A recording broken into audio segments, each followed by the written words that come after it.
Today, the Reno City Council met in City Hall where they are moving forward with an ordinance to allow for ADUs, or accessory dwelling units, to be built on properties with a 5,000 square foot minimum. Miles McLean joins us live here in the newsroom with more on the council's decision. Miles. Well, Ryan, in previous years, this motion had been voted against by the council, but today members voted unanimously to move forward for an ordinance allowing these accessory dwelling units to be built right here in Reno. We spoke with one of the city management analysts about the plans. Some of the changes that they would like to see is they would like to see that prohibition on short-term rentals taken out. They would also like to see the recommendation from Planning Commission of the size restrictions. They would like to see that added in. And so that really restricts whether you're attached or detached.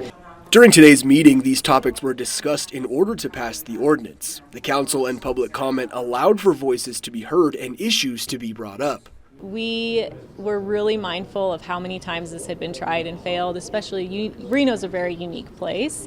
And so I think we get a lot of very passionate opinions and a lot of passionate people at these meetings, which is great. So we wanted to make sure we gave everyone ample opportunity to participate, ample opportunity to be heard. Now, some of the amendments to the plan include the removal of short-term rental prohibitions, the notifying of neighbors when these ADUs get approved or are under construction, as well as size restrictions, determining if the ADU is attached or detached and is not 50% of its main plot structure. McAdin also touched on retroactively legalizing already built ADUs.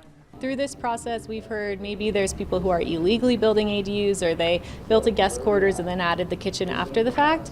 We already have that process in code. If you didn't know you needed a building permit for a fence or a building, we allow you to come in after the fact and permit that building, provided it meets all of our standards. With all these factors going hand in hand with current affordable housing issues, McAdin tells us it's a tool in the toolbox for housing, and while being very incremental, it allows access for more affordable avenues for homeowners.